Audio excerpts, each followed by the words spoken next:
안녕하세요. 책 데이트 시간입니다. 우리가 바쁜 일상에서 잠시 여유를 찾고 생활을 점검하여 새로운 각오를 다지는 일이 쉽지 않습니다. 이때 마음 챙김으로 느슨해진 마음을 다시 챙기고 피로해진 마음을 다독이는데 도움을 주는 책 5권을 모았습니다. 인생을 바꾸는 100일 마음 챙김이라는 책입니다. 최환지음 중앙북스에서 나온 책입니다. 긍정적인 말, 희망의 말, 배려의 말, 친절의 말, 사랑의 말 등을 직접 쓰다 보면 꼭 그 말이 입에서 나오게 되고 행동도 바뀌게 되며 우리의 인생도 물 흐르듯 그 방향으로 흘러가게 됩니다.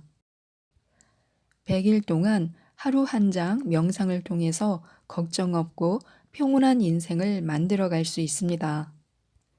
우리의 존재는 크게 몸과 생각을 움직이는 에너지로 구성되어 있습니다. 이 세 가지가 늘 균형을 맞추어야 건강하고 행복한 삶을 누릴 수 있습니다. 만약 지금 인생이 어렵고 힘들다고 느껴진다면 몸, 생각, 에너지의 균형이 잘 맞지 않는 것입니다. 이 세 가지 중에 그래도 노력해서 가장 손쉽게 바꿀 수 있는 것은 바로 우리의 생각입니다. 생각은 늘 수시로 일어나고 변화하는 것이기 때문입니다. 생각을 좋은 방향으로 돌리는 것에 집중할 수 있다면 우리의 인생은 이전보다 훨씬 좋은 방향으로 흘러가게 됩니다. 우리의 생각은 곧 말을 통해서 표현이 됩니다. 말은 행동의 전 단계입니다. 감정이 앞서면 말이 먼저 튀어나오기도 합니다. 욕이 나올 때도 있고 습관처럼 안 좋은 말을 하기도 합니다. 그래서 생각을 좋은 방향으로 이끌기 위해서는 말을 하는 버릇에 대해 생각해 보는 것이 좋습니다. 우리가 사용하는 말투와 단어, 문장을 조금만 바꿔도 부정적인 생각에서 벗어나 좋은 생각을 할 수 있습니다. 평온한 얼굴 바라보기. 표정은 얼굴을 만들고 얼굴은 운명을 바꿉니다. 서로의 편안한 얼굴을 바라보는 것이 좋은 인연을 짓는 방법입니다. 좋은 얼굴, 좋은 관상을 바라보면 마음이 편안해집니다. 미소를 머금은 얼굴, 온화하고 부드러운 얼굴, 우리가 그런 얼굴입니다. 나의 표정은 온화하고 편안하다. 나의 얼굴은 온화하고 편안하다. 나의 미소는 따뜻하고 편안하다. 나의 마음은 따뜻하고 편안하다. 나의 모든 것이 편안하다. 나는 모든 면에서 편안하다. 내면을 바라보기. 나의 안을 자주 살펴보아야 합니다.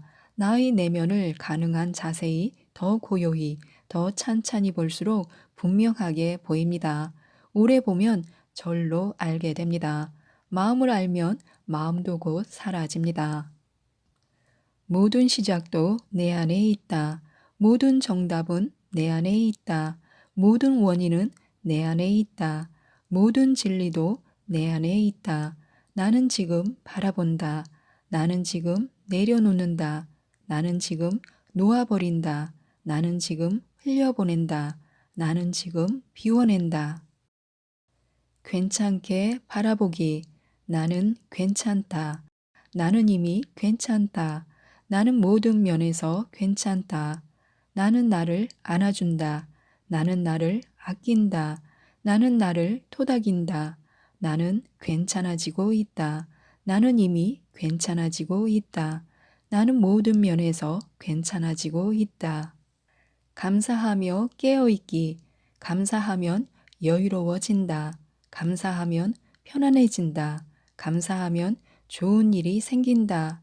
감사하면 좋은 사람이 찾아온다. 감사하면 운이 풀린다. 감사하면 건강해진다. 감사하면 감사한 일들이 감사하게 찾아온다. 매일 감사하면 매일 감사한 삶을 산다. 나는 감사합니다. 나는 지금 감사합니다. 나는 매 순간 감사합니다. 나는 여전히 감사합니다. 변함 속에 깨어있기.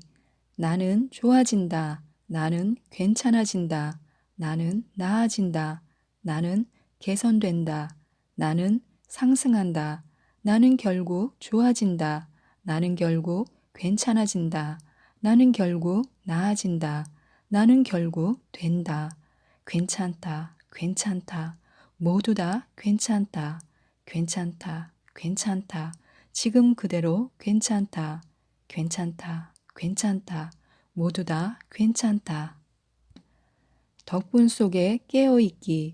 덕분입니다. 모든 것이 덕분입니다. 내가 한 것은 아무것도 없습니다.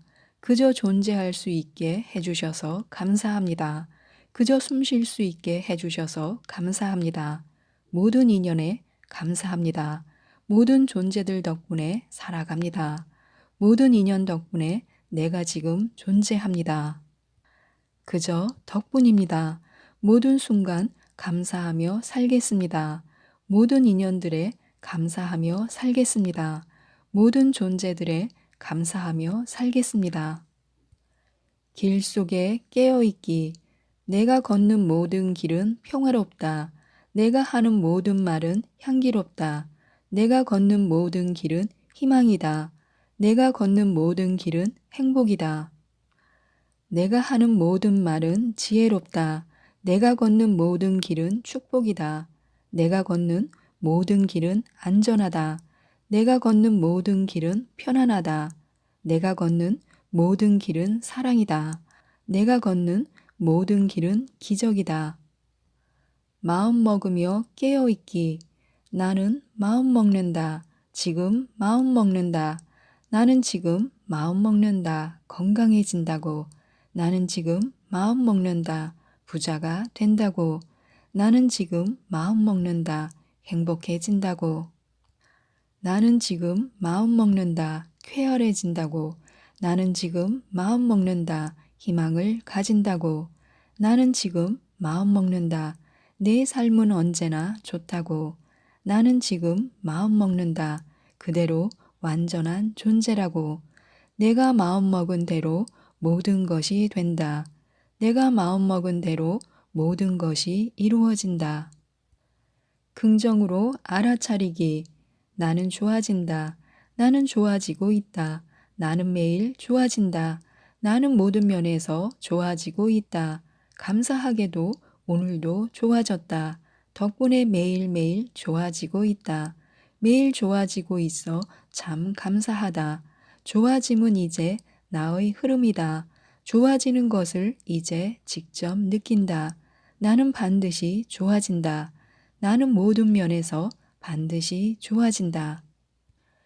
이 순간 좋아진 것에 감사하면 또 한 번 좋아질 것이 생깁니다. 너무 멀리 보지 말고 그저 하루 조금 더 전진했다는 것만 봐야 합니다. 좋아지지 않았다고 느껴지면 반드시 좋아진다고 믿으면 됩니다. 그러면 정말 좋아집니다. 감정 속에서 알아차리기. 나는 꽃길을 걷는다. 나는 기분이 좋다. 나는 기분 좋은 사람이다. 나는 세상에서 제일 기분 좋은 사람이다. 나는 기쁜 사람이다. 나는 세상에서 제일 기쁜 사람이다. 나는 행복한 사람이다. 나는 세상에서 제일 행복한 사람이다. 나는 사랑스러운 사람이다. 나는 세상에서 제일 사랑스러운 사람이다. 말투 속에서 알아차리기. 나는 이 세상에 단 하나뿐인 존재이다. 나는 내 자신을 사랑하고 내가 참 좋다. 나의 인생은 언제나 즐겁고 살만하며 잘 진행되고 있다. 나의 인생에 찾아올 놀라운 기적들이 나를 기다리고 있다. 나의 삶 속에 드러날 행운의 기회들이 나를 찾아오고 있다. 내가 가는 곳마다 좋은 인연이 나를 기다리고 있다. 나의 삶은 언제나 기회가 가득하고 좋은 일들만 가득하다. 나는 어떠한 상황이 와도 잘 이겨낸다. 나는 언제나 긍정적이고 낙천적으로 살아간다. 나의 주변에는 항상 긍정적이고 좋은 사람들이 나를 돕는다. 나는 항상 사람을 만나는 게 즐겁고 행복하다. 나는 지금 이 순간 행복해지기를 선택한다. 나는 내가 가지고 있는 모든 것에 감사한다. 여유 속에 흘러가기. 나는 여유롭다. 나는 매일매일 여유롭다. 내 삶은 이미 여유롭다. 숨 쉴 때마다 나는 여유롭다. 나는 참 여유롭다. 매일매일 모든 면에서 여유롭다. 여유로운 내 삶이 참 고맙다. 나는 평화롭다. 나는 매일매일 평화롭다. 내 삶은 이미 평화롭다. 숨 쉴 때마다 나는 평화롭다. 나는 참 평화롭다. 매일매일 모든 면에서 평화롭다. 평화로운 내 삶이 참 고맙다. 마음 챙김이 일상이 되면 달라지는 것들이라는 책입니다. 캐롤라인 웰치 지음, 최윤영 옮김, 갤리온에서 나온 책입니다. 마음 챙김에도 연습이 필요한데요. 마음 챙김을 하면 어떤 것들이 좋을까요? 마음 챙김은 머릿속에 떠오르는 이런저런 판단이나 생각에 휘둘리지 않고 지금 이 순간에 집중하는 것을 뜻합니다. 차분하면서도 분명한 마음 상태이며 무엇이든 받아들이는 열린 마음 상태를 말합니다. 그래서인지 마음 챙김을 실천할수록 심신의 건강이 개선되는 것으로 나타났습니다. 마음 챙김은 스트레스를 줄여주고 회복력을 높여줍니다. 마음 챙김을 실천할 때 우리는 인생의 기복을 있는 그대로 받아들이게 됩니다. 그러면서 각종 난관을 극복하는 것은 물론 즐겁게 살아가는 방법을 터득하게 됩니다. 또한 마음 챙김을 실천하면 다양한 성장과 변화를 경험하게 됩니다. 습관화된 행동이 줄어들고 중요한 것에 집중할 수 있게 되며 죄책감 없이 거절하는 횟수가 늘어납니다. 생각의 고리에 갇혀 있는 시간이 줄어들고 남과 자신을 비교하지 않게 됩니다. 소중한 사람과 시간을 더 많이 갖게 되며 지금 이 순간의 소중함을 알게 됩니다. 나를 더 아끼게 되며 적시에 꼭 필요한 말을 하게 됩니다. 변화를 두려워하지 않게 되며 회복할 수 있는 힘이 커지게 됩니다. 또한 인생의 기복을 있는 그대로 받아들이게 됩니다. 이처럼 마음 챙김을 실천하면 많은 것들이 달라지게 됩니다.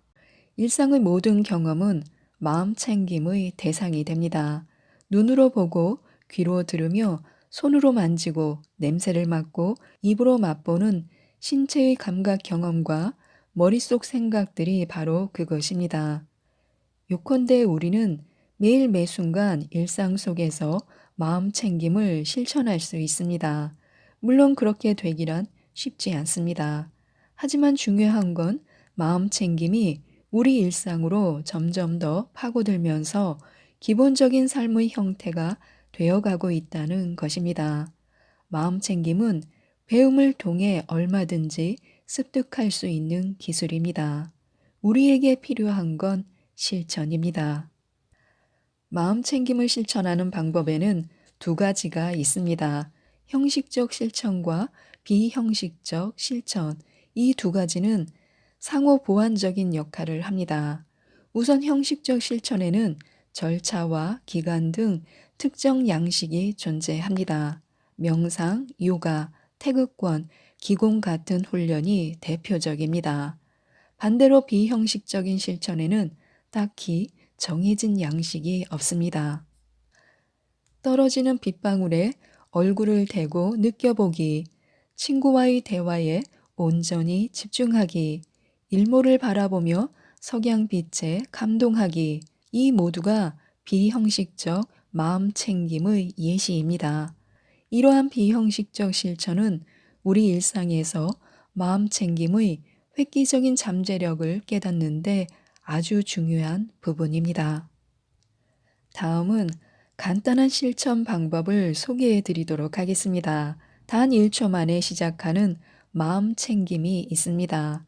지금 이 순간 자신의 마음이 몹시 복잡하다고 가정해 보시기 바랍니다.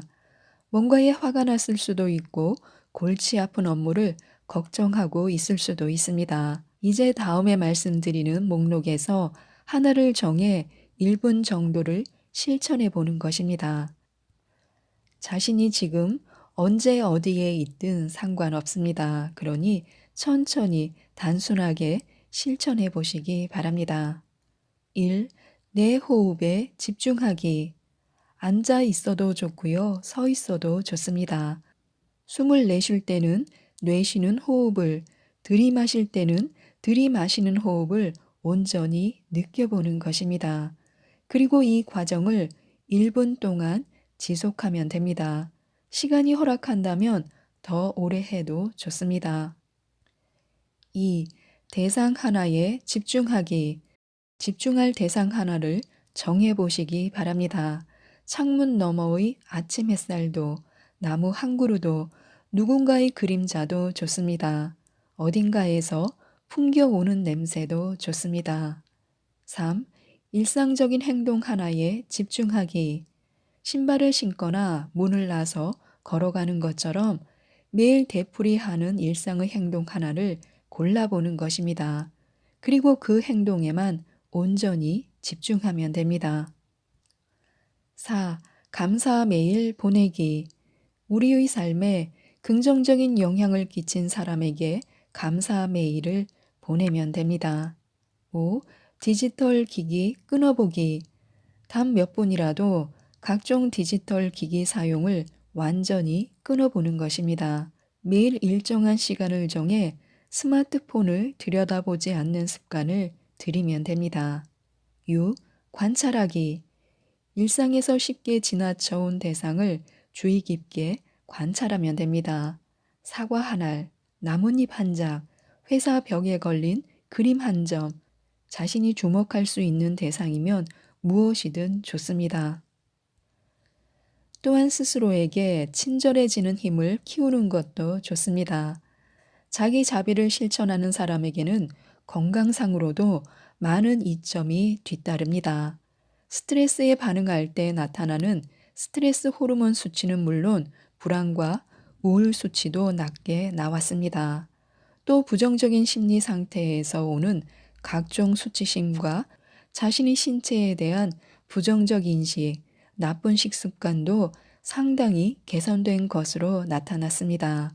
이와 함께 자기 자비는 신체의 면역 기능을 비롯해 삶의 만족감, 행복지수, 감사하는 태도, 자신감에도 영향을 미쳤습니다.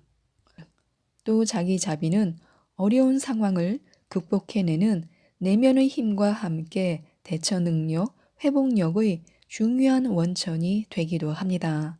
그리고 무엇보다 우리에게 어떤 일이 생겼느냐 보다는 어려운 일이 생겼을 때 스스로를 어떻게 대하느냐가 중요합니다. 스스로에게 내면의 비판자가 되느냐, 협력자가 되느냐, 그것이 관건입니다.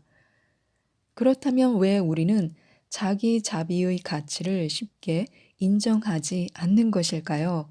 왜 우리는 정작 나 자신에게는 좋은 친구가 되어주지 못하는 것일까요? 대부분의 사람은 자기 비판적인 태도를 더 정직하고 훌륭한 모습이라고 생각합니다. 그래서 자기 자비를 이기적이고 자기 중심적인 태도로 치부하고 제멋대로이거나 나약한 사람의 특징이라 여깁니다. 이 외에도 자기 자비를 둘러싼 여러 가지 오해가 존재합니다. 물론 자신의 강점과 약점을 객관적으로 분별하는 태도는 누구에게나 필요합니다. 하지만 이것은 스스로를 엄격하고 단호하게 대하는 것과는 다릅니다. 자기 자비는 내면의 힘을 길러 평범한 일상을 제대로 살아가도록 돕는 과정입니다. 스스로 격려하고 다독이면서 나 자신에게 의지하는 방법을 배움으로써 우리는 회복력을 기를 수 있습니다. 슬프고 힘든 일이 있을 때 또는 기쁘고 행복한 일이 있을 때 좋은 친구로부터 위로나 축하를 받는 것과 마찬가지입니다. 삶의 목적이 분명해야 달라질 수 있습니다. 우리는 살면서 수많은 일을 겪습니다. 난관에 부딪힐 때도 있고 낙심하는 일이 생기기도 합니다. 연일 계속되는 심리적 압박에 시달리기도 합니다. 하지만 뚜렷한 목적을 갖고 있으면 어려운 시기를 충분히 극복할 수 있는 힘을 얻습니다. 즉, 삶의 목적이 분명하면 건강해집니다.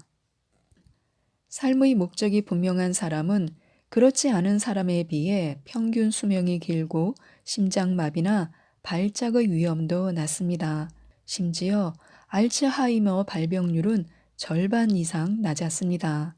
이들은 염색체 손상 위험이 줄고 좋은 콜레스테롤이 증가해 하루 종일 편안한 마음 상태를 유지하면서 밤에는 숙면을 취했습니다. 분명한 삶의 목적을 갖는 것은 삶의 의미와 행복, 자존감과도 관련되어 있습니다. 또 살면서 부딪히는 각종 난관을 위협이 아닌 새로운 도전으로 받아들이는 능력과도 밀접히 연관되어 있습니다.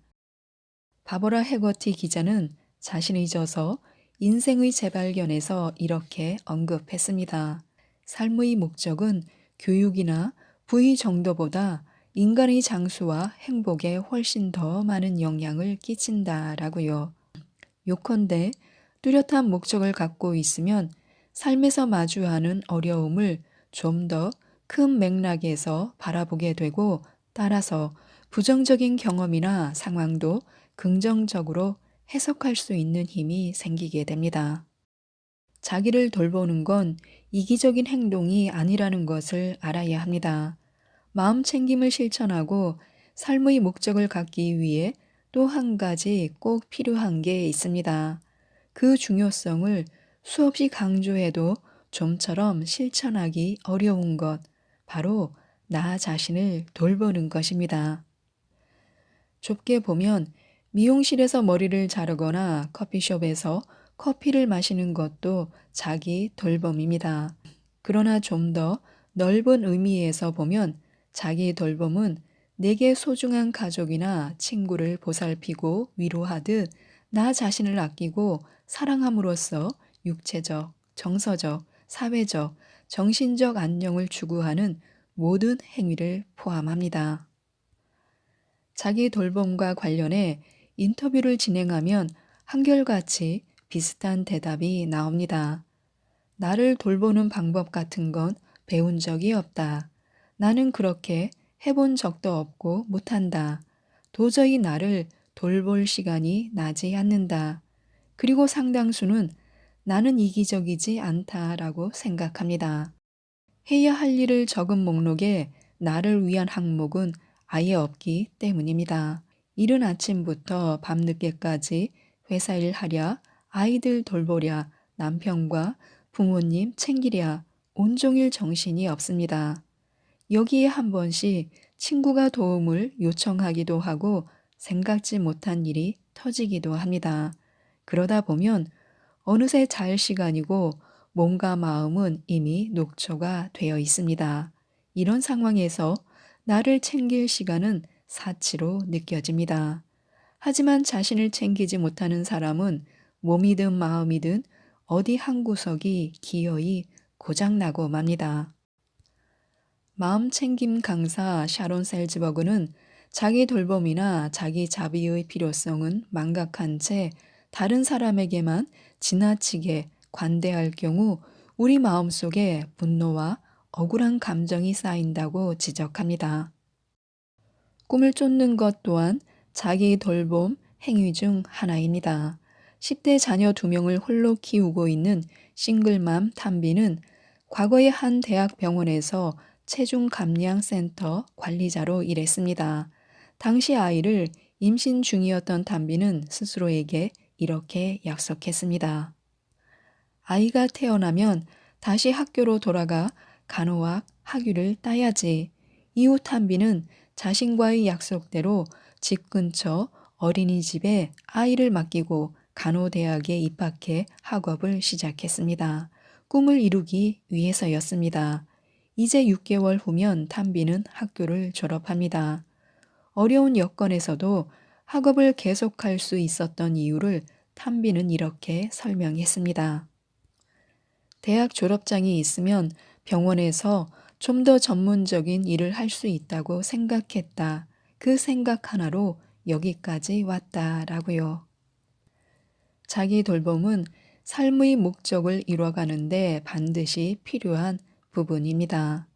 자기 돌봄을 실천하는 것은 목적 성취에도 아주 중요한 부분입니다. 단지 어렵고 힘든 상황에서뿐 아니라 그저 평범한 일상에서 혹은 기쁨의 순간에도 나를 지지하고 응원하는 것입니다. 내 모든 기쁨과 슬픔을 함께 해줄 진정한 친구를 하나 찾아보시기 바랍니다. 위로가 필요한 순간에는 함께 울어주고 축하할 일이 있을 때는 같이 기뻐해주는 그런 친구 말입니다. 멀리서 찾을 필요도 없습니다. 그 친구는 바로 나 자신입니다. 오로지 자신만이 유일하게 자신의 영원한 지원군일 수 있다는 사실을 잊지 마시기 바랍니다. 하루 한 페이지 마음 챙김이라는 책입니다. 주디스 올러프 지음, 이은경 옮김, 갤리온에서 나온 책입니다. 나를 사랑하는 삶을 살아야 합니다. 자기 연민은 자애로움이 자신의 내면으로 향하는 것을 말합니다. 스스로를 탓하기보다 자신에게 휴식을 주고 어떤 상황에서도 최선을 다했다고 서로에게 말해보는 것입니다. 자신이 참 열심히 했다는 것을 인정하면 이 세상에 보호받고 있다는 걸 느낄 것입니다. 자신의 단점을 연민으로 대하는 사람들이 스스로에게 엄격한 사람들보다 더 행복하다는 연구 결과가 있습니다. 우리는 모두 실수합니다. 하지만 중요한 건 실수가 아니라 실수한 자기 자신을 어떻게 대할 것인가라는 사실을 잊지 말아야 합니다. 그래도 자신보다 남을 연민하는 것이 더 쉬운 경우가 많습니다. 하지만 걱정하지 마시기 바랍니다. 이는 스스로를 더 사랑할 수 있도록 자신에게 더 연민의 감정을 품을 수 있도록 준비하는 연습 과정입니다. 자기 연민은 배울 수 있습니다. 적어도 매일 한번 자신을 친절하게 대하는 연습을 시작해 보시기 바랍니다. 컴퓨터를 끄고 산책을 즐기거나 친구에게 짜증내지 않은 스스로를 칭찬해처럼 스스로를 칭찬해 보는 것입니다.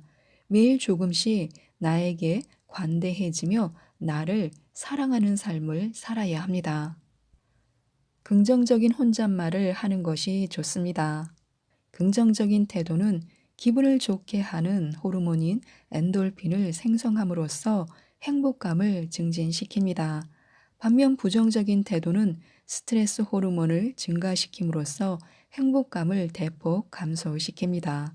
이처럼 태도는 우리의 행복에 영향을 미칩니다. 두렵거나 우울하거나 부정적인 생각에 집중하는 걸 멈추고 싶다면 긍정적인 혼잣말을 하는 것도 좋습니다. 예를 들어, 우리가 너무 많은 사람과의 교류에 지쳐서 누군가의 초대를 거절했다면 자책하지 말고 혼자 시간을 갖고 긴장을 푸는 것도 괜찮아 라고 자신에게 말하는 것입니다. 할 일을 제쳐두고 영화를 봤다면 게으름을 피운다고 자신을 비난하기보다는 재미있는 영화를 봤으니 잘했네 라고 말해보는 것입니다. 긍정적인 혼잣말을 하면 할수록 우리의 태도도 긍정적으로 변하게 됩니다. 이는 두려움이나 부정성에 초점을 맞추는 성향을 긍정적으로 변화시킵니다. 삶의 모든 사건을 통제할 수는 없지만 자신의 태도를 통제할 수는 있습니다. 지나간 과거는 나를 지배할 수 없습니다. 예민한 사람들은 어린 시절의 트라우마나 어려운 관계를 겪어온 경우가 많습니다. 가족들 눈에 띄지 않아야 한다는 의식을 갖고 자랐다면 자존감에 상처를 입었을 수도 있습니다. 아무도 자신을 옹호하거나 존중해 준 적이 없을지도 모릅니다. 혼자라는 느낌과 지지받지 못하는 상황에 익숙해져서 성인이 되어서도 인간관계가 매끄럽지 못할 수도 있습니다. 그래서 누군가를 사랑하지 못하거나 자신의 민감함을 존중하지 않는 파트너를 선택하고 맙니다. 과거에 무슨 일을 겪었든 지금은 자신이 빛나고 번영해야 할 때입니다. 하루하루가 새로운 기회를 가져옵니다.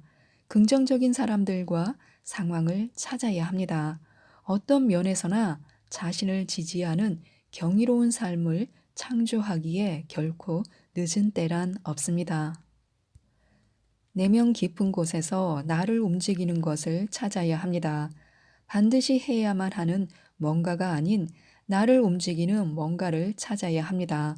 마음속 깊이 숨어 있을 자신의 열정을 찾아야 합니다. 부모님의 목소리를 포함해 머릿속에 있는 모든 목소리는 제쳐두면 됩니다. 다른 사람의 의견이 자신을 흔들어서는 안 됩니다. 자신의 열정은 자신의 마음속에 있는 것이어야 합니다. 어떤 일을 하든 삶에는 기복이 있습니다. 열정이 있으면 감정과 변화의 파도를 즐길 수 있습니다. 열정이 있으면 우리는 목표를 성취할 수 있고 꿈을 이룰 수 있습니다. 인생에서 가장 큰 성취는 열정을 발전시키고 그것을 자신의 삶과 세상을 위해 사용하는 것입니다. 인생의 잡동사니를 청소해야 합니다. 무질서한 환경은 스트레스를 가중하고 집중력을 약화시킨다는 연구 결과가 있습니다. 책상이나 머무는 자리가 깔끔하면 생각이 더 분명해질 수 있습니다. 여기저기 주위에 널려 있는 물건들은 압박감을 줍니다. 특히 예민한 사람은 주변이 단순하거나 간소할 때 더 능률이 오르는 경우가 많습니다. 겨울철이 지나면 봄맞이 대청소로 집을 새롭게 단장하는 것이 좋습니다. 날이 점차 따뜻해지면 창문을 열어 신선한 공기를 들이고 바닥을 쓸거나 닦고 옷장과 서랍을 정리해야 합니다. 냉장고를 청소하고 헌옷을 기부하며 잡지나 신문을 치우고 지갑을 뒤져 오래된 영수증을 정리하는 것입니다. 유리창이 반짝거리도록 닦는 것도 시야를 넓힐 수 있습니다. 이렇게 청소를 하면 인생의 잡동사니를 정리할 힘을 얻고 우리는 점점 더 가벼워지고 밝아질 것입니다. 꿈을 기록하는 것도 좋습니다. 꿈은 무의식이자 직관입니다. 때로 꿈은 새로운 아이디어나 메시지를 줄 수 있습니다. 일기장을 펜과 함께 침대 옆에 놓고 잠들기 전에 현재의 고민에 대해 생각해 보는 것입니다. 어떻게 하면 내게 알맞은 직업을 찾을 수 있을까? 어떻게 하면 아들과의 불화를 해결할 수 있을까? 같은 문제 말입니다. 아침에 일어나면 잠에서 덜 깬 상태에서 몇 분 동안 조용히 꿈을 돌이켜 보는 것입니다. 그런 다음 기억나는 정보를 기록하고 생활에 적용할 부분이 있는지 살펴보면 됩니다.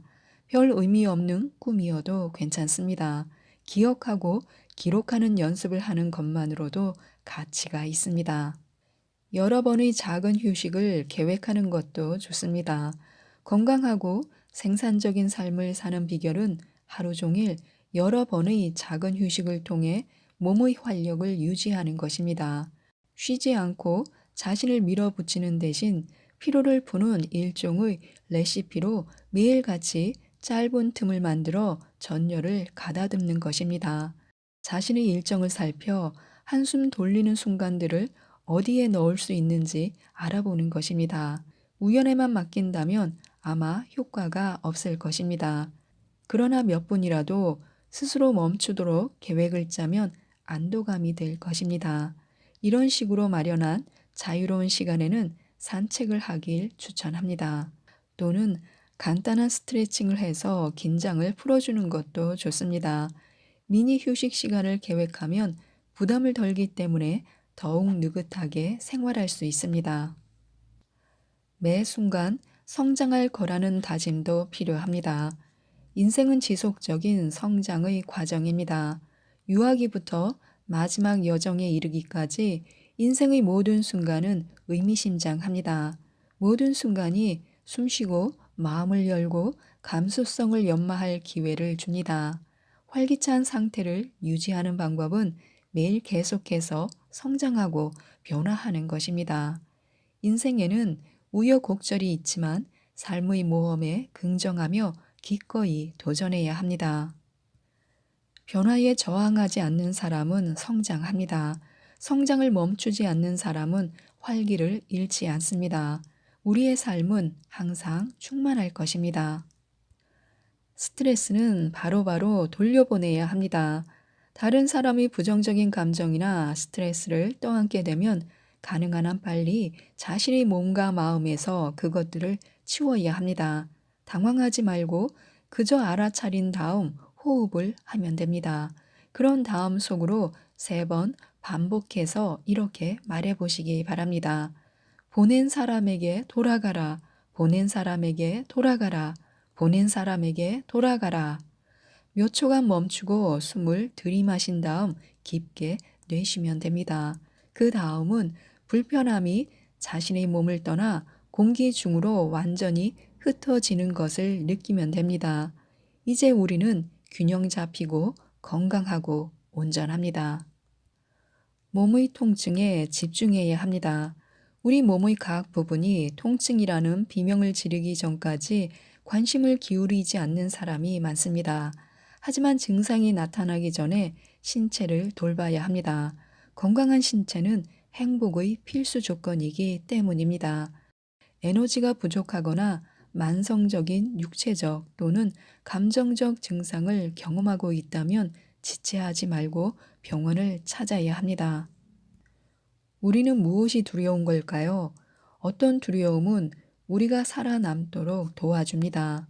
어려운 상황에서 최악의 사태를 상상해야 할 수도 있습니다. 그렇기 때문에 두려움을 다루기는 까다롭습니다. 그러나 다른 사람의 두려움까지 떠맡아 자신의 공포를 부채질하지는 말아야 합니다. 이는 극도의 피로로 이어질 뿐입니다.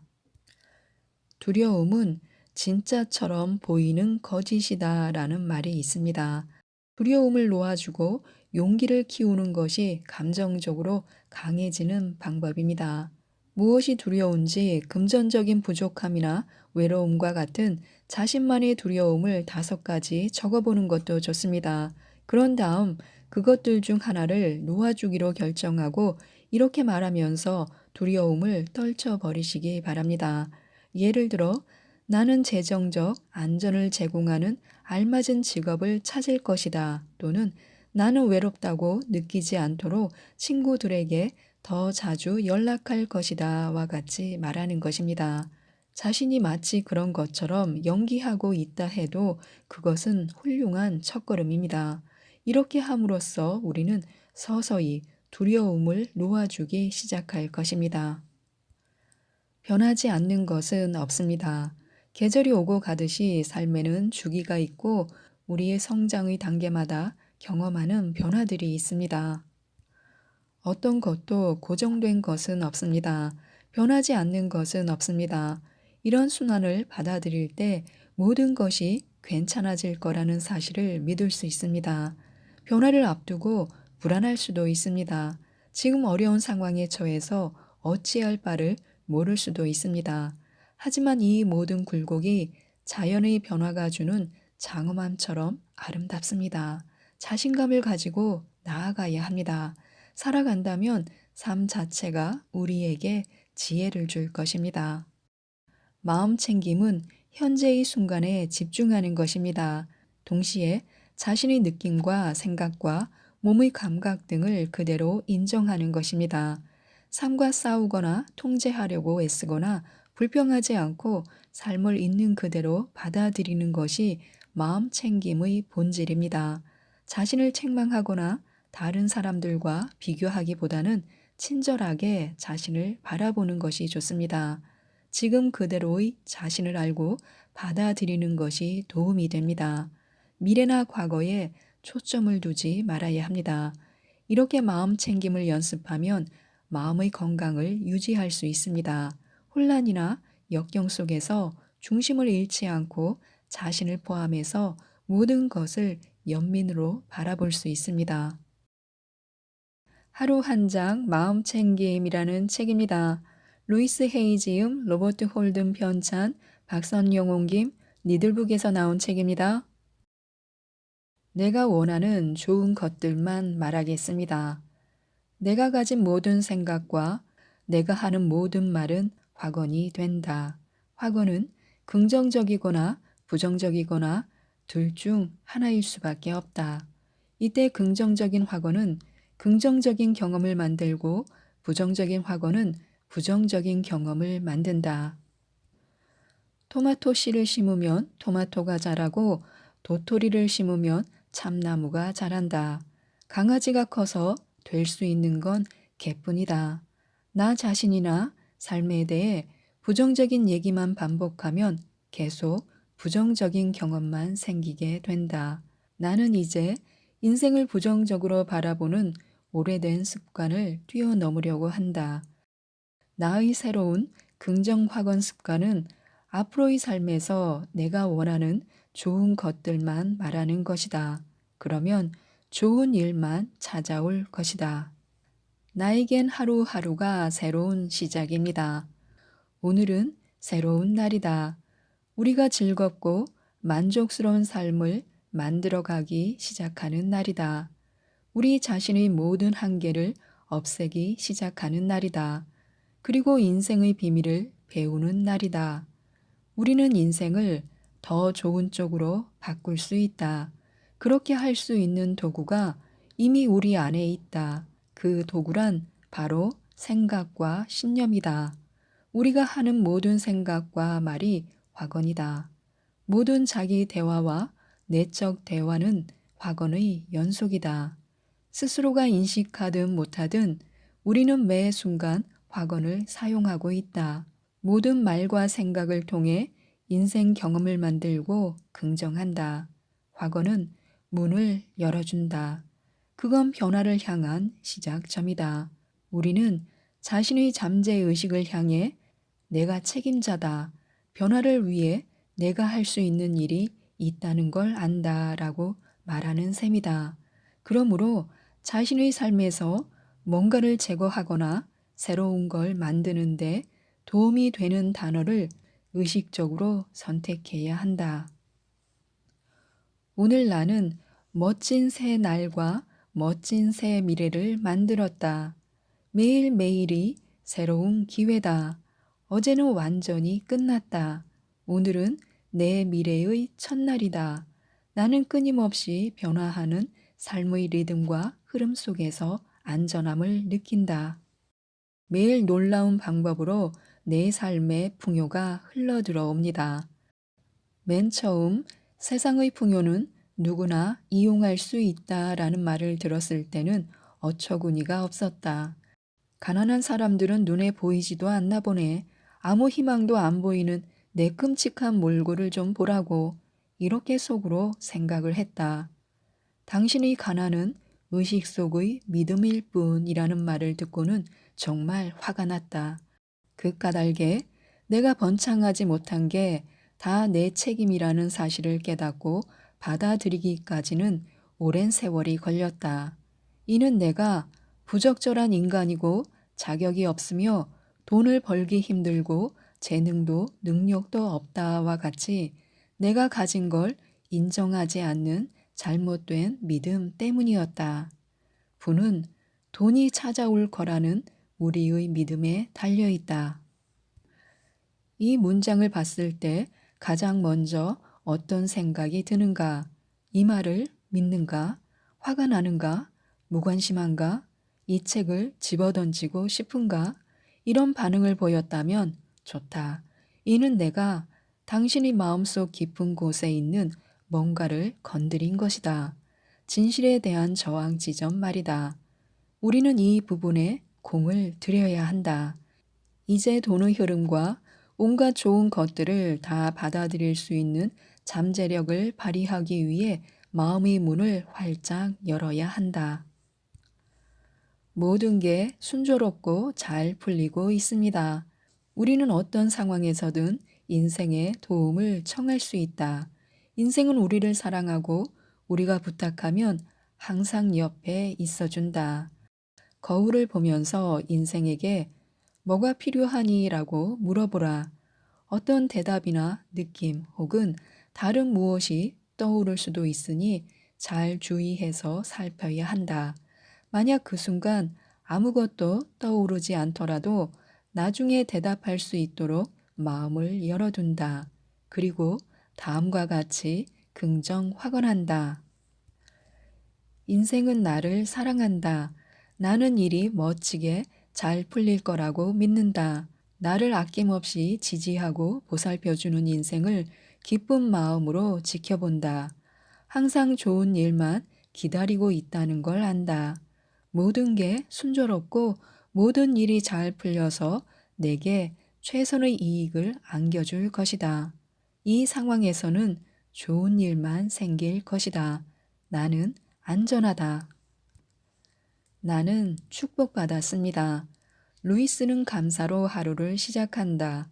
감사는 하루를 시작하는 좋은 방법이라고 그녀는 말한다. 그렇다고 아침에 딱 10분 동안만 감사의식을 치른 뒤 나머지 시간은 딴 일을 하느라 등한시하는 건 아니다. 그녀는 일상 속에서도 늘 감사하는 마음을 잊지 않는다. 주변 어디에나 감사의 마음을 상기시켜주는 것들을 놓아둔다. 그녀의 집 부엌 벽에 걸려있는 거울 밑에는 금빛 문자로 된 팻말이 있다. 오늘 무엇에 감사하고 있는가? 그렇게 루이스는 놀라운 집중력을 발휘해 감사를 실천하고 모든 사람과 사물에 감사하는 마음을 기쁘게 표현한다. 수입이 계속 늘어납니다. 신문이나 경제학자들이 뭐라고 하건 내 수입은 계속 늘어날 것이다. 현재의 소득 수준과 경제 예측을 모두 넘어설 것이다. 내가 어디까지 갈 수 있고 무엇을 할 수 있는지에 대해 남들이 뭐라고 떠들든 신경 쓰지 않는다. 나는 내 부모님의 소득 수준을 거뜬히 뛰어넘을 것이다. 재정에 대한 내 의식은 계속 확대되어 깊이 있고 풍요로우며 안락하고 아름답게 살 수 있는 새로운 방법들을 받아들인다. 내 재능과 능력은 괜찮은 수준 이상이고 그걸 세상과 나누는 건 정말 즐거운 일이다. 그런 부를 누릴 자격이 없다는 생각을 버리고 완전히 새로운 차원의 재정적 안정을 받아들일 것이다.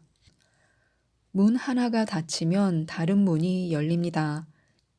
사람들은 대부분 더 이상 자신에게 자양분이나 유용한 것을 제공하지 못하는 낡고 부정적인 패턴이나 오래된 장애물이 있는 문을 닫고 싶어 한다. 다들 새로운 문을 열고 멋지고 새로운 경험을 찾는 과정에 있다. 이 모든 게 전부 삶의 일부분이며 이 과정 속에서 우리는 항상 안전하다. 그건 단지 변화일 뿐이다. 이곳에 도착해서 처음 문을 여는 순간부터 떠나면서 마지막 문을 열 때까지 우리는 언제나 안전하다. 다시 한번 강조하지만 그건 단지 변화일 뿐이다. 우리는 우리의 내적 자아와 평화로운 관계를 유지하고 있으며 언제나 안전하고 안정적이며 사랑받고 있다.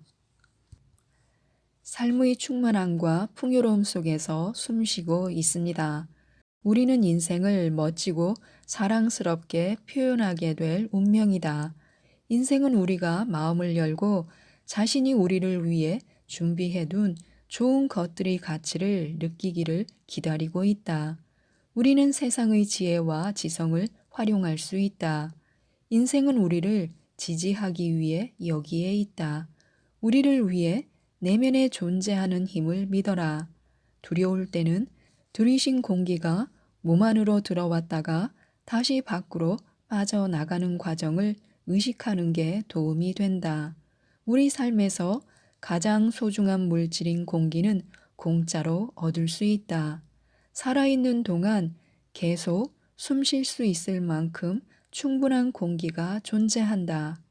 우리는 아무 생각 없이 이 귀중한 물질을 받아들이면서도 인생이 과연 다른 필수품도 공급해 줄 수 있을지 의심하고 있다. 지금은 우리 자신의 힘과 우리가 무엇을 할 수 있는지에 대해 배워야 하는 때다. 내면으로 들어가 내가 누구인지 알아보라. 내게는 내 인생을 바꿀 힘이 있습니다. 자신이 지금 어떤 위치에 있든 당신을 이곳까지 데려온 건 당신의 생각이라는 걸 기억하라. 주변 사람들은 당신이 받아 마땅하다고 생각하는 대우를 해주는 것 뿐이다. 생각은 바뀔 수 있다. 정말 참기 힘들다고 생각했던 상사가 날 강력히 옹호해 줄 수도 있다. 승진 가능성이 전혀 없는 막막한 상황이 새로운 경력의 문을 열어줄 수도 있다. 부족하다고 생각했던 봉급이 눈 깜짝할 사이에 늘어날 수도 있다. 또 멋진 새 직장을 찾을 가능성도 있다. 생각을 바꿀 수만 있다면 우리 앞에는 무한한 길이 존재한다. 그러니 새로운 가능성에 마음을 열어두고 어디서나 풍요와 성취를 이룰 수 있다는 사실을 의식적으로 받아들여야 한다.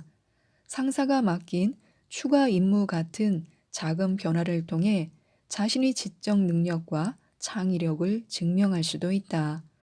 동료를 적이 아닌 친구처럼 대한 결과 눈에 띄는 행동 변화를 경험할 수 있다. 어떤 변화든 수용하고 기뻐하자.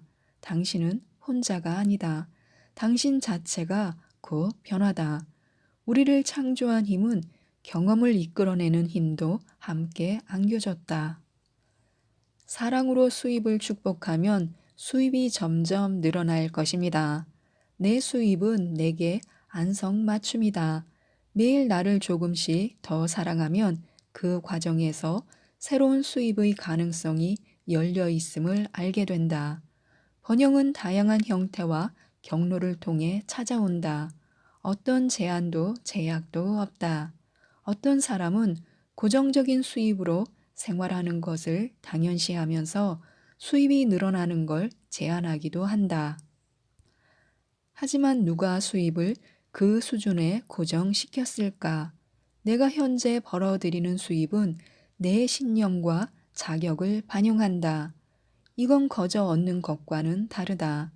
내게 주어지는 걸 받아들이도록 스스로 허락하는 것이다. 나는 나를 위해 건전한 수입 흐름을 받아들일 것이다. 감사할수록 감사할 일이 더 많아집니다. 감사하는 태도는 감사할 일을 더 많이 불러온다. 덕분에 풍요로운 삶이 증가한다. 감사하는 마음이 부족하거나 불평만 하면 기뻐할 일이 별로 생기지 않는다. 불평하는 사람은 항상 자기 인생에는 좋은 일이 거의 없다고 여기거나 현재 가진 것을 즐기지 않는다. 세상은 언제나 우리가 마땅히 받아야 한다고 생각하는 것을 우리에게 준다. 하지만 어릴 때부터 자기가 가지지 못한 것만 보면서 부족함을 느끼며 커온 이들이 많다. 자기에게는 모든 게 결핍되어 있다고 믿으면서 삶이 왜 이리도 공허한지 의아해한다. 난 가진 게 없고 뭐뭐 할 때까지는 행복해질 수 없을 것이다 라고 여긴다면 제대로 된 인생을 끊임없이 미루게 될 것이다. 난 가진 게 없고 행복하지 않다라는 말을 세상이 듣는다면 계속 그런 상태가 유지될 것이다. 나는 지금까지 꽤 오랫동안 칭찬이나 선물을 받을 때마다 기쁨과 감사의 마음으로 받는다라는 태도를 취했다. 세상이 이런 표현을 사랑한다는 걸 알기 때문이다. 덕분에 나는 계속해서 가장 멋진 선물을 받고 있다.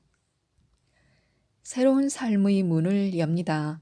인생의 복도에 서 있는 우리의 등 뒤에는 닫혀 있는 문들이 많다. 그 문은 우리가 더 이상 행동하지 않거나 말하지 않거나 생각하지 않거나 경험하지 않는 일들을 나타낸다. 우리 앞에는 수많은 문이 있는 복도가 끝없이 펼쳐져 있는데 각각의 문은 새로운 경험을 향해 열린다. 앞으로 나아가면서 멋진 경험의 문을 여는 자신을 보라.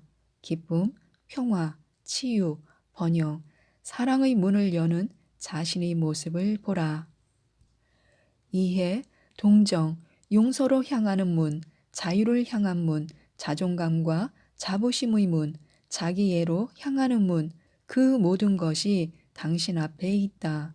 그중 어느 문을 가장 먼저 열겠는가?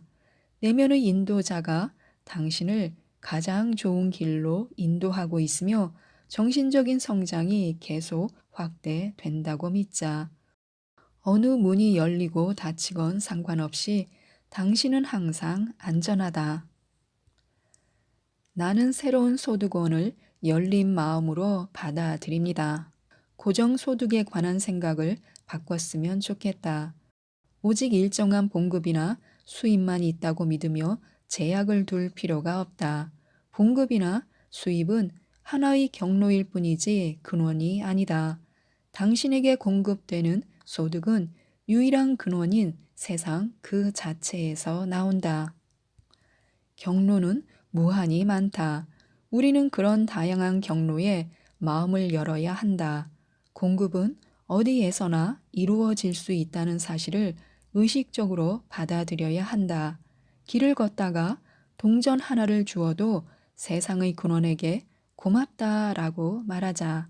작지만 새로운 경로가 열리기 시작하는 것이다. 1일 1페이지 인생 100년을 읽는 고전 마음챙김 365라는 책입니다. 박훈지음 춤추는 고래에서 나온 책입니다. 처음엔 누구나 잘하지만 끝까지 잘하는 예는 드뭅니다. 누구나 일을 시작할 때는 잘하지만요. 그것을 끝까지 지속시켜 나가는 사람은 얼마 안 된다는 뜻입니다. 무엇인가 새 일을 시작한다고 하면요. 그런 때는 누구든 그 일을 성공시켜 보려고 긴장하여 일에 임하게 됩니다. 그러므로 성공할 확률이 높습니다.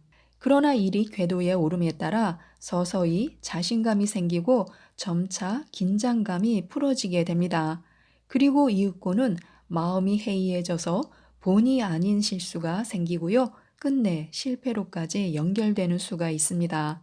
세상에는 그런 사례가 적지 않은데요. 그렇게 되지 않기 위해서는 최초의 긴장감을 지속시켜 나가도록 마음을 써야 합니다. 또한 일이 잘 풀려 나갈 때일수록 마음을 다잡고 있어야 합니다. 초심을 잊지 않기 위해서 이 두 가지 점에 유의할 필요가 있습니다. 훌륭한 일을 이루려면요, 목표와 지속적인 노력이 필요합니다. 훌륭한 일, 큰 사업을 성공시키기 위해서는요, 지와 근, 이 두 가지 요건을 갖추어야 합니다. 지란 목표인데요, 분명한 목표도 없이 행동하는 것을 망동이라고 합니다. 망동을 일삼아서는 사업이든 일이든 성공을 이룰 수가 없습니다. 목표는 높고 클수록 좋은데요. 그러나 아무리 큰 목표를 세웠다 하더라도 그것을 실현시키기 위한 수단과 방법이 따르지 못한다면 이 또한 아무 가치가 없습니다. 그래서 필요한 것이 근, 즉 지속적인 노력입니다. 지와 근은 수레의 두 바퀴와도 같은데요. 가능하다면 전 생애를 통한 큰 목표를 세우는 것이 좋습니다. 그것이 어렵다면요. 단기적인 목표라도 꼭 세워야 합니다. 인생을 살아가는데 최상의 방법은요, 물처럼 살아가는 것입니다. 이상적으로 살아가려면 물의 상태에서 배우라는 뜻인데요. 물에서는 배워야 할 만한 것이 세 가지나 있습니다. 우선 첫째로 물은 지극히 유연하다는 점인데요. 네모진 그릇에 담으면 네모진 모양이 되고 둥근 그릇에 담으면 둥근 모양이 됩니다. 그릇에 따라 모양을 바꾸어 나가며 조금도 거역하는 법이 없습니다. 둘째로 물은 스스로를 높이려 하지 않고 낮은 곳으로 흘러갑니다. 그것은 곧 겸허인데요. 결코 자기를 과시하려는 법이 없습니다. 셋째로 무서운 에너지를 비장하고 있다는 점인데요. 급류가 되면 아무리 크고 강한 바위라도 밀쳐내고 부수기까지 합니다. 이와 같이 물은 유연과 겸허 그리고 비장된 에너지 등 세 가지 특징을 가지고 있습니다. 어느 누구라도 그것을 몸에 익힌다면 대성할 수 있습니다. 일이 잘 되고 안 됨은 때가 있게 마련입니다. 공자가 제자들을 데리고 여러 나라를 전전하며 유세를 할 때의 일인데요. 그런데 뜻밖에도 어느 한 나라에서 정쟁에 휘말리게 되어서 며칠씩이나 먹지를 못한 적이 있었습니다. 자로라는 제자가 군자도 이런 역경에 처할 때가 있습니까? 라며 따져 물었을 때 공자는 이 말을 인용하며 자로의 불만을 달랬다고 합니다. 우란 무엇을 하든 잘 풀려나가는 것, 불우란 그 반대로 무엇을 하든 일이 잘 안 된다는 것을 말한다. 그것은 때를 얻었느냐, 못 얻었느냐에 따라 달라진다는 뜻이다.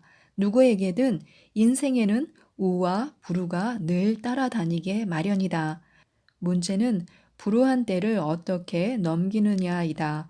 그때 유난히 비굴해진다든가 소극적이었다가는 장래를 망친다. 몸을 닦고 행동을 단정히 하며 그때를 기다려라 라고 말하고 있습니다. 묵묵히 자신을 단련하면서 기회가 오기를 기다리라는 말입니다. 천지의 섭리는 가득 차면 이지러집니다. 덥다 덥다 하며 더위를 원망하는데 그러는 사이에 어느덧 선선한 가을이 오고 또 추운 겨울이 옵니다. 춥다 춥다 하며 추위를 한탄하지만 이윽고 따뜻한 봄이 찾아오고 여름이 옵니다. 달은 차츰 차서 만월이 되지만 그때부터 다시 차츰씩 이지러집니다. 언제까지나 만월로 있을 수는 없는 것입니다. 이 또한 변할 수 없는 천지의 법칙입니다. 사람 사는 세상의 이치도 이와 마찬가지인데요. 차츰씩 올라가서 정점에 이르면 이제 그 이상의 정상은 없고 기다리는 것은 하강뿐입니다. 가령 바닥까지 떨어지더라도 앞으로 오르막길이 있으리라는 보장은 없습니다. 그러므로 정상에 오른 사람은 교만하지 말고 한층 더 신중한 처세를 해야 합니다. 이와 반대로 바닥에 떨어진 사람도 결코 낙담할 필요는 없습니다. 기죽지 말고 힘을 기르며 때를 기다려야 합니다. 지금의 평안이 지속되리라고 생각지 말아야 하고요. 처음 당한 공경은 피하려고 하지 말아야 합니다. 평안한 상태가 오래 지속되면요. 마침내는 마음이 해이해져서 그 평안이 언제까지라도 계속될 것으로 생각하게 됩니다. 그 결과 불행이 도래했을 때 그만 혼란에 빠지고 맙니다. 이렇게 되지 않기 위해서는요. 평소부터 저항력을 기르고 물심양면으로 준비를 소홀히 하는 일이 없어야 합니다. 또 무슨 일을 하든 공경이란 늘 있게 마련인데요. 최초로 공경에 부딪혔을 경우 도피하려고만 한다면요. 그 속에서 결코 벗어날 수가 없습니다. 돌파할 길은 분명 있을 것이라는 확신을 가지고 끈기 있게 대처해 나가야 합니다. 사람은 기가 죽으면 될 일도 안 된다고 합니다. 큰 부자는 하늘이 내고 작은 부자는 근면이 낸다고 합니다. 명이란 천명이라든가 운명이란 의미인데요. 근이란 근면을 뜻합니다. 작은 재산은 근면에 의해 얻어지지만 큰 재산은 운명에 의해 좌우된다는 뜻입니다. 명이란 하늘의 의지이며 인간의 힘으로는 어쩔 수 없는 것입니다. 인간의 수명, 빈부, 화복 등은 모두 태어나기 전부터 정해져 있으며 변경 불가능한 것으로 생각해 왔습니다. 대개의 경우 이 명이 의식되는 것은 빈곤, 불행, 요절 등의 역경에 빠졌을 때인데요. 그러한 때 사람들은 마음의 불안을 회복시키는 역할을 명에서 찾았고 처한 입장 그 자체도 명이라 생각했습니다. 그러나 한편으로는 인간의 노력도 무시할 수가 없습니다. 그래서 넓게는 명의 존재를 용인하면서도 그 범위 안에서 근면의 필요성을 강조하고 있습니다. 걱정거리는 소홀한 데서 생기고 화는 사소한 일에서 일어납니다. 어려운 일을 맡아 그 일에 열중하고 있을 때에는 긴장감을 풀 수가 없습니다. 긴장감이 풀리는 때란 오히려 그 일이 순조롭게 돌아갈 때입니다.